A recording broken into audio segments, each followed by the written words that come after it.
क्या नाम है आपका? प्रतिमा। सर मैंने ना मुंबई का घर बेच के यहाँ पर एक प्लॉट लिया था वेस्ट कॉलोनी में। वेस्ट कॉलोनी में एक प्लॉट लिया हुआ था, तो अब उसका पेमेंट करना था। पति ने मेरे उनके ना जिम खोलने के लिए मेरे से 10-15 लाख रुपए ले लिए, ये बोल के कि बाकी पेमेंट मैं कर दूंगा लोन करके, और बाकी 10 लाख रुपए मैंने उनको चेक से दे दिया जो सामने वाले हरीश असरानी थे। और जब आज पैसे देने की बारी आई तो उन्होंने मेरे को धमका के ये बोला कि पहले तो तू तलाक देगी तो ही हम तेरा पूरा पेमेंट वापस करेंगे। और बच्ची है सर 2.5 साल की, मैं भी तलाक देके जाऊंगी कहाँ पर। आरिफ अली जिम चलाते हाउसिंग बोर्ड में, तो कोई मदद नहीं कर रहा था, इसलिए मुझे किसी ने बोला कि सर मदद करेंगे, वहाँ चले जाओ आप। सर मैं मुंबई में रहती थी पहले, और अभी मैं व्यास कॉलोनी में घर ले चुकी हूँ एक 30 लाख रुपए में। व्यास कॉलोनी है शिव जी के मंदिर के पास। हाँ रावंचा। सर उनके जिम में ही हुई थी मुलाकात सुभाष नगर में। तो अब आज पेमेंट देना था सामने वाले को रजिस्ट्री करने के लिए। इन्होंने बोला था मैं बचा हुआ जो मैंने आपसे पैसे ले लिए ना 10-15 लाख, ये मैं दे दूंगा आपको। तो आज अचानक बोल रहे कि 15 लाख नहीं दूंगा, एक तरफ साइन करोगे तलाक की तब आपके पैसे रिटर्न करूंगा। तो मैंने बोला मेरे ही पैसे रिटर्न करने में आप मुझसे तलाक कैसे मांग सकते हो? वो तो बात की बात है अगर आपको नहीं जम रहा है, लेकिन जो पेमेंट देना है वो अंकल भी मुझे धमका रहे थे स्टार्टिंग में कि घर खाली कर दो, क्योंकि पूरा पेमेंट नहीं दे पाए आप लोग भी। लव मैरिज की थी उनसे? लव मैरिज सर मुस्लिम परिवार में हुई थी। 2020 में मैं जिम में सुभाष कॉलोनी में आरिफ अली से मिली थी, तो उसके बाद लव मैरिज प्यार हो गया, फिर हमने शादी कर ली। शादी करने के कुछ 2-3 साल बाद मेरा एक प्रॉपर्टी का केस चल रहा था, शादी हुई, इसलिए मैंने इन्होंने बोला कि वो बीच में प्रॉपर्टी छोड़ दो, आप अपन यहाँ घर ले लेते हैं जयपुर में ही कहीं पर भी। तो मैंने वहाँ 30 लाख में घर छोड़ दिया, सौदा करके आ गए। तो इन्होंने मुझसे ना झूठ बोल के पैसे ले लिए, ये बोल के कि मुझे जिम ओपन करना है, तो जो पेमेंट है ना अंकल को सामने वाले को देना है वो मैं दे दूंगा थोड़े दिन में। अब ये अंकल पेमेंट मांगते हैं तो ये हाथ ऊपर कर लेते हैं, कभी ये बोलते कि मेरा भाई देगा, भाई बोलते कि मैंने तो लिया नहीं, ये इसने दिए तो यही देगा। और आज पेमेंट देने की बात आई थी सुबह, यही बात करके घर से निकली थी मैं कि उन्होंने बोला था आप पेमेंट ले जाना, आप दे दो और मेरे को आपके साथ रजिस्ट्री नहीं करनी, आप अपना अकेला कर सकते हो। तो मैंने बोला था चलो अकेले कर लूँगी जैसा भी रहेगा। तो वहाँ जाने के बाद वो तो तलाक की डिमांड करने लग गए कि आप के जो 14-15 लाख जो देने ना, आप तलाक दोगे तो ही पैसे देंगे, नहीं तो अदरवाइज आपको पैसे रिटर्न नहीं मिलेंगे। सर ये पैसों के खातिर ही हुआ है, मैंने तो कोई तलाक नहीं मांगा था इनसे।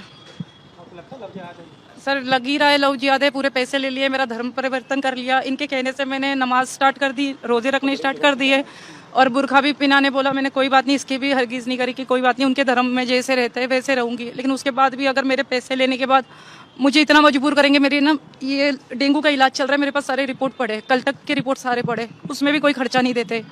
और इनकी पहले शादी हुई थी, ये बात भी मुझे नहीं पता थी, बहुत टाइम बाद पता चली, जब तक तो बच्ची वगैरह पेट में रह गई थी। नहीं, यहाँ पर वेस्ट कॉलोनी में मैंने खुद लिया है सर। इन्होंने तो मुझे रेंट पे रखा था, तो वहाँ रेंट भी नहीं भरते थे, तो वहाँ से हमें निकाल दिया था। नहीं, यहाँ पर रामनगर में एक रेंट पे फ्लैट था, तो रातों रात उन्होंने भी खाली करवा दिया, ये बोल के कि तेरा पति रेंट ही नहीं देता वक्त से। फिर वो वहाँ से पैसे लाए थे, वो यहाँ पर सौदा करके घर ले लिया। अब पता नहीं उस बात को लेके तलाक पे आ गए सर। ये बोल रहे कि पेमेंट मांग रही है तू जो दिया हुआ जिम में, और ये मैं मेरे पास नहीं रखने वाली हूँ। वैसे भी जो सामने पार्टी है ना उनको देना था, ये बात पता है उनको। आप जो ऑनर है ना उनसे भी बात करवा सकती हूँ, उनको तो सारी चीज़ें पता ही है। नहीं आए हुए मम्मी पापा यही आए हुए, बच्ची अभी उन्हीं के पास है मेरी। नहीं अभी तो उनसे बात हुई है, तो वो अभी जस्ट पहुँचे ही हम, अभी वो कार्रवाई करेंगे जैसा भी रहेगा। 2003 साल 2021 में हुआ था। प्रतिमा, और अभी भी वही नाम है, चेंज नहीं कराया था। क्यों नहीं कराया? वो बोले थे कि प्रॉपर्टी का डिस्प्यूट चल रहा है तो अभी नहीं करा सकते। धर्म चेंज करा दिया, नाम चेंज कराना रह गया। सर लव जिहादी हो गया।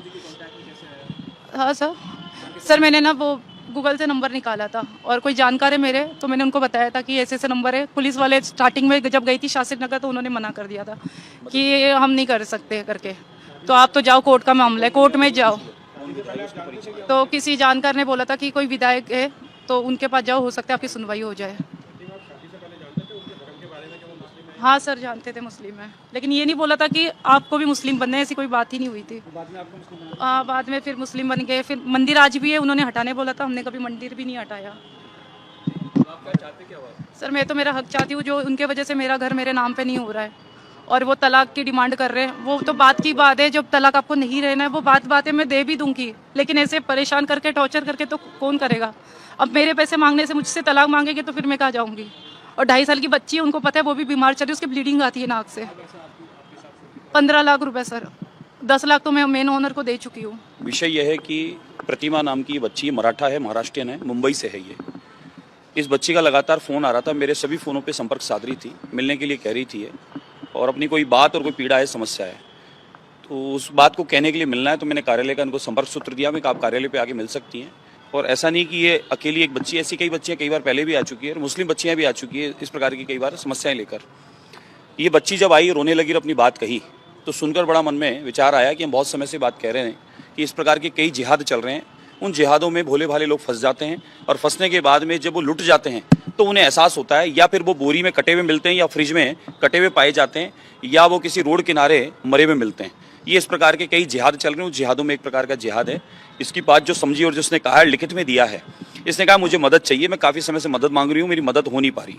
विषय क्या है बहन? मतलब विषय ये है कि मैं अभी डेंगू है, बुखार है, मेरे 2.5 साल की बच्ची है, उसको भी बीमारी है। मेरे को एक व्यक्ति जो मुस्लिम समाज से है, नाम था उसका आरिफ अली, क्योंकि ये फिल्म इंडस्ट्री से जुड़ी है और वह भी कोई जिम और इवेंट से जुड़ा हुआ है। तो इस बच्ची की उससे मुलाकात हुई जिम के माध्यम से, जिम के ट्रेनर के रूप में इससे मुलाकात हुई, और उसने जिम के माध्यम से इससे दोस्ती की, और दोस्ती करने के बाद में अगर निकाह नहीं करेगी, उसके साथ नहीं रहेगी, तो उसने इसको कहा मैं सुसाइड कर लूंगा। और 3 बार उसने ऐसी नौटंकी की कि जैसे नहीं मिली तो मैं पता नहीं क्या कर लूंगा। जो फिल्मों में ऐसा बताते हैं, 2.5 घंटे की फिल्में जो झूठ बताते हैं, वो झूठ को इसके सामने प्रेजेंट किया। बच्ची ने उस बात पर उससे एक्सेप्ट किया, और इस बच्ची की एक बच्ची जब पेट में आई तब पता